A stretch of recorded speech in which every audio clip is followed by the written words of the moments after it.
बिहार में जातिगत संघर्ष चुनाव में थोड़ा बढ़ जाता है। अलग अलग पार्टियों का अलग अलग खेप बन जाता है, अलग अलग जातियों के सूडो सेकुलर लोग बन जाते हैं पार्टी बनाकर। और खास बात यह है कि इन सभी को एक जगह लाकर एक गठबंधन बनाकर सरकार बनाने की जुगाड़ शुरू है। तो बड़ा बात आप कर दिया, मतलब पैसा नहीं हो तो चुनाव नहीं लड़ सकते। कौन लड़ेगा भाई?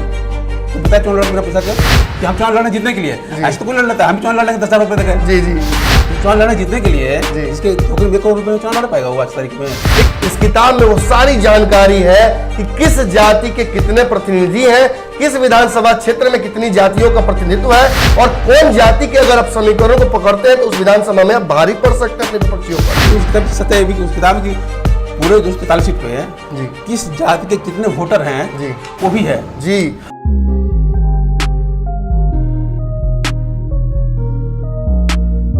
नमस्कार, भारत लाइव देख रहे हैं आप। समुद्र मंथन से बहुत सारी चीजें निकली थी, विष था, अमृत था, बहुत सारे अच्छे अच्छे अनमोल रतन थे। एक और चीज निकला था समुद्र मंथन से, वो था वीरेंद्र यादव जी का किताब, जो कि मासिक पत्रिका का एक संकलन है जिसका नाम है राजनीति की जाति। आप देख रहे होंगे हमारे साथ आज गेस्ट है, और गेस्ट भी बहुत मजेदार है। आप लोग लगातार आग्रह कर रहे थे कि वीरेंद्र यादव जी को लाया जाए भारत लाइव पर। आपको लगातार हम बता रहे थे कि बिहार में जातिगत संघर्ष चुनाव में थोड़ा बढ़ जाता है। अलग अलग पार्टियों का अलग अलग खेप बन जाता है, अलग अलग जातियों के सूडो सेकुलर लोग बन जाते हैं पार्टी बनाकर। और खास बात यह है कि इन सभी को एक जगह लाकर एक गठबंधन बनाकर सरकार बनाने की जुगाड़ शुरू रहती है। अब बिहार में पोस्ट पोल अलायंसेस का फेज लगभग तय है।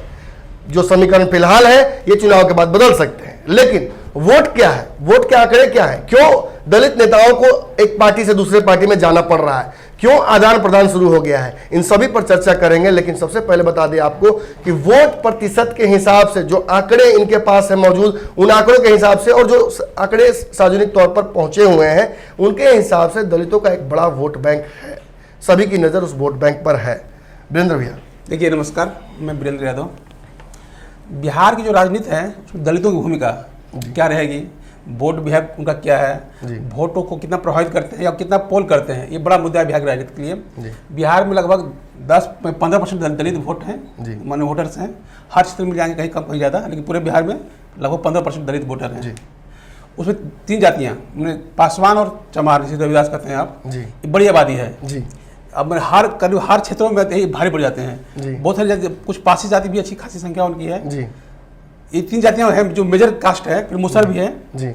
दलितों को 3-4 जातियां हैं, चमार, दुसाध, मुसहर और पासी भी कर सकते हैं उसको, या वो कुछ भूया भी होते हैं। अशोक चौधरी जी की जिस जाति से आते हैं उसको आप बात कर रहे हैं, रामविलास पासवान जी जिस जाति से उसे भी आप याद दिला रहे हैं। आप सीधे तौर पर हर जाति के बड़े दिग्गज नेताओं को भी याद दिला रहे हैं उस जाति के साथ। हम नेताओं से पहले सरकार नहीं, मतलब है कि जो नंबर ऑफ वोट्स है जातियों का उसकी बात कर रहे हैं। सबसे ज्यादा आबादी चमारों की है, फिर दुसाधों की है, फिर पासी की है, फिर मुसहर की है। यही 4 कास्ट मिलेंगे आपको, बहुत बड़े आबादी हर जगह मिल जाएंगे, हर क्षेत्र में। हाँ, कुछ बाकी जैसे कि आपका एक जाति सरदार आती है जो सुपौल के इलाके में मिलेगा आपको, तो उसकी उस सीमित क्षेत्र में बनता है। बल्कि 3-4 जातियां हैं, हर जगह मिल जाएंगी आपको। बाकी और छोटी छोटी जातियां हैं जिसको हम लोग पवनिया कहते थे, कि धोबी है, और दूसरी जाति आपके हर काम धोबी, पंचपौनी जिनको कहते हैं, हाँ, जो भी नाम उसका रहा हो, उसका भी उनकी संख्या उनकी कम है। संख्या 4 जाति की ही है। इसलिए लगभग हमको लगता है कि अभी 39 विधायक हैं दलित, उसमें लगभग इन्हीं 3 जातियों के लगभग 28 विधायक हैं। हम पूरा नंबर याद नहीं है, मैंने 39 में 28 सिर्फ 4 जाति के विधायक हैं। बाकी जो 9 वर्षीय है उसमें बाकी सब भरे हुए हैं। तो इन 3-4 जातियों को जो महत्व देख लिया आप, और जो ठेकेदारी करते हैं वोट के, इसी जाति नेता करते हैं।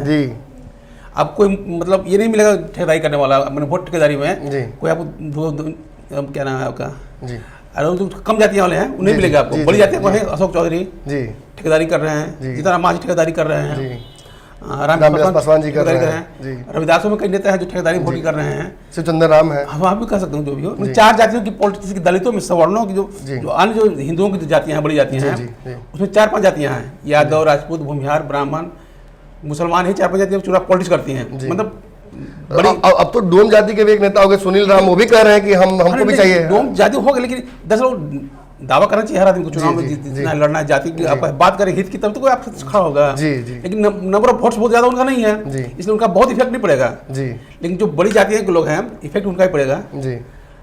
लेकिन अब सवाल ये है कि जो जातियां पॉलिटिक्स में हैं, जो बड़ी जातियां हैं जी जिसके लोग जो जाति नेता हैं जी उनका सरोकार क्या है। बड़ा सवाल ये नहीं है कि कितना विधायक जीता चमार, कितना दूसरा जीता, कि जो चमार जीत गया है चमार की बात कितने करता है, जी दूसरा जीत गया है दूसरा कितनी बात करता है, जी पासी के नाम पर जीत गया पासी की बात कितना करता है। जी तो जब तक ये एक बड़ा सवाल चुनाव में उठना चाहिए, हमें लगता है जी। कि जो हमारी जाति के नाम पे जीत जा रहा हो उस जाति के लिए क्या किया।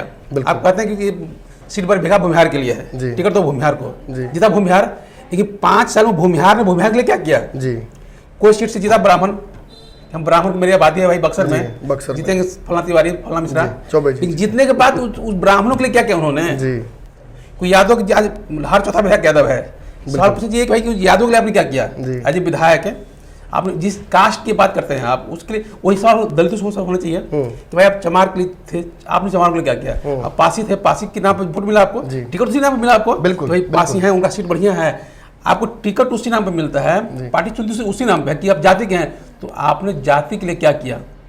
एक बड़ा सवाल होना ये बड़ा सवाल है कि 5 साल में आप चुनाव लड़ने जा रहे जाति के लिए क्या करेंगे। जी नहीं, अक्सर जब भैया लोग बैठते हैं सीटों का समीकरण निकालते हैं, सब जाति ही निकालते हैं, सब जाति। लेकिन जब जब कानून बनाने की बात आती है, जब आवाज उठाने की बात होती है, आपने रामनाथ कोविंद जी की बात की, हाँ। बड़ा इंटरेस्टिंग इंसिडेंट है, बताइए जरा हम नाम कह रहे थे कि मतलब सवर्णों को जो आरक्षण दिया गया, गरीब सवर्णों को जी, संविधान में, जी तो उसमें सवर्णों का आरक्षण देना संवैधानिक प्रावधान तो था नहीं, जी, तो बाद में जी, सरकार ने बिल्कुल, किया, amend किया गया। अभी अचानक किया, ऐसा नहीं कोई मांग कर रहा जी, था, जी, कोई जी, डिमांड भी नहीं थी ऐसी कि मांग कर रहा था कि सवर्णों का आरक्षण मिले, कोई लगा मांग जैसे नहीं थी। लॉलीपॉप जैसा कुछ अपडेट नहीं था, जी। बिना सिर्फ वो जो आया था एसटी जो एक्ट था उसको लेके जी। विवाद खड़ा हुआ था, जी, जी। जो लोग नाराजगी उसको सिर्फ थोपने के लिए, माथा पर लोग गोबर थोपने के लिए जी। बुला दिया गया सवर्णों का आरक्षण, जी।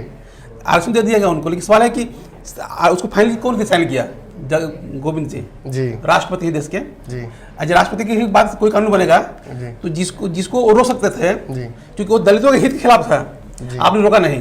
जिस दलित की पॉलिटिक्स करते रहे आप, लेकिन आपने पार्टी या व्यक्तिगत हित के आगे आपने दलित हित को पूरा तोप दिया। जी जी जितना प्रतिबद्ध जगजीवन राम थे जी। अपने दौर में, या जो कांग्रेस राज में जो प्रतिबद्धता थी दलित नेताओं में जी अपनी जाति के प्रति, वो भाजपा से आरजेडी तक आते आते खत्म हो गया। जी अब सब नेता का सरोकार अपना परिवार और मतलब वोट लेने तक तो अपनी जात की बात करते करेंगे, हैं, हाँ, और जब- लेकिन जैसे सदन में जाएंगे तो सबकी बात करने लगेंगे और घुमा फिरा के बात करेंगे। साथ जब सत्ता मिलती है हाथ जी। में तो परिवार की बात होती है। जी। पासवान जी को ऐसा कोई परिवार नहीं है जो 25 साल का ज्यादा होगा विधायक नहीं है। जी जी जी जीतन मांझी जी बिहार के मुख्यमंत्री रहे, जी। कल तक गाली दे रहे थे नीतीश कुमार को, जी। पानी पी के गाली देते थे, जी। आप गोड़ धो धो के प्रणाम कर रहे हैं। और कल तो अलग ही बयान आ गया कि वही कर रहे हैं, जो हाँ। उंगली उठाएगा नीतीश जी पर उससे हमसे भिड़ना पड़ेगा। हाँ, कल तो वही लाठी नीतीश कुमार रहे थे। जी। नीतीश जी को कल वही लिया थे जब के जी। कि हमको ऐसा धोखा कर दिए, तो हम दलित थे, हम बुड़बक हम समझ रहे थे, हमको सीएम बनाए थे।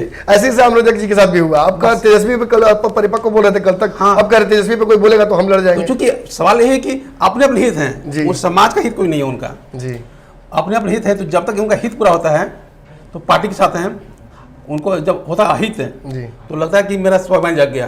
तो स्वाभिमान लात खाने का जाता है, स्वाभिमान ना जी। ये जो ये बड़ा खतरनाक है उस समाज के लिए भी। जी। आप जिसके प्रतिनिधि हैं, जी अगर आप में समाज के प्रति स्वाभाविक रूप से चेतना होगी पहले से, ये नौबत नहीं आएगी। लेकिन आपको तो मुख्यतः कि हम अपना लाभ पेट भर ला, बाकी साला मरित रहा। जी देखिए, वीरेंद्र यादव जी को आप अच्छे से जानते होंगे, लेकिन जो दर्शक अगर नहीं जान रहे हैं उनको मैं इतना बता दूं कि इनकी जो किताब है राजनीति की जात, ये किताब इस बार चुनाव लड़ने अगर आप जा रहे हैं या प्रत्याशी हैं या बस आपको राजनीति में रुचि है तो आपके सेल्फ बुक सेल्फ पर जरूर होनी चाहिए। इस किताब में वो सारी जानकारी है कि किस जाति के कितने प्रतिनिधि हैं, किस विधानसभा क्षेत्र में कितनी जातियों का प्रतिनिधित्व है और कौन जाति के अगर आप समीकरणों को पकड़ते हैं तो उस विधानसभा में आप भारी पड़ सकते हैं अपने विपक्षियों पर। उस किताब की सत्य है भी कि उस किताब की पूरे 243 सीट पे है जी। किस जाति के कितने वोटर हैं जी। वो भी है। जी अगर अभी आप दावा करें टिकट के लिए जी। तो अगर आप चाहते हैं कि सुपौल से आपकी क्या हैसियत है, या जी। कैमूर में क्या हैसियत है, या सासाराम में क्या हैसियत जी। है, या पूर्णिया में क्या हैसियत, आपकी जाति की हैसियत है जब उम्मीदवार जी। है, आप किताब पढ़ के वो जान सकते कि आपके विशेष क्षेत्र में आपकी जाति का स्वरूप क्या है। वीरेंद्र भैया, कहीं ना कहीं सरकार ने भी आंकड़े बनाए थे लेकिन वो सार्वजनिक नहीं हुए। हाँ। आप साइकिल से घूम घूम के कैसे बना लिए? जैसे उस आंकड़ा हम चुरा लिए थे सरकार से। सरकार के आंकड़े चुरा लिए? हाँ, बस ये बात है। क्योंकि हम ऑन कैमरा साफ बोल रहे आंकड़े नहीं, बाकी साइकिल से घूम घूम के आए तो आप गए हैं, चुराएंगे मतलब कि हर जगह गए हाँ, हैं। बिल्कुल हाँ। आज भी आप साइकिल से घूमते हैं? नहीं, अब साइकिल भी मोटरसाइकिल भी घूमते कभी हैं। कभी मोटरसाइकिल से घूमते हैं, साइकिल पे फिर आ जाते हैं। ठीक है, साइकिल के प्रेमी है, साइकिल से। और पुराने स्टाइल ऑफ जर्नलिज्म जो बिहार में कहीं विलुप्त होती जा रही है, उसके एकमात्र वाहक मुझे दिखते हैं। मैं खुद इस स्ट्रीम से नहीं हूं, मैं एक इंजीनियरिंग का छात्र हूं जो कि पत्रकारिता में रुचि की वजह से इस क्षेत्र में आ गया हूं, लेकिन इनके जैसे लोग मेरे लिए आइडल हैं। इनको मैं देखकर पत्रकारिता सीखता हूं। हाँ, अनफॉर्चुनेटली मैं 4 चक्कर से घूमता हूं, ये साइकिल से अभी भी घूमते, मोटरसाइकिल से घूमते हैं।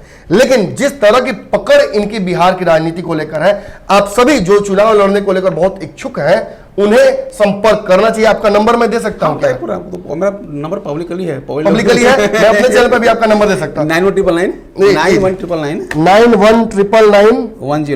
9199 जो मेरी किताब है ना जी, सबसे महंगी किताब है, सबसे महंगी। हाँ, अरे ये 25 रुपए की। साइकिल से घूमते हैं आप और इतना महंगा किताब बना दिए हैं। क्योंकि जो मेरा कस्टमर है ना वो पति है, और पति लोग जो चुनाव लड़ना है जी, आज बिहार में चुनाव लड़ना है आपको, जी, आपको जो पॉकेट में कम से कम आपको झोला में चाहिए 1 करोड़ रुपया। ये तो बड़ा बात आप कर दिया। मतलब पैसा नहीं होगा तो चुनाव नहीं लड़ सकते। कौन लड़ेगा भाई?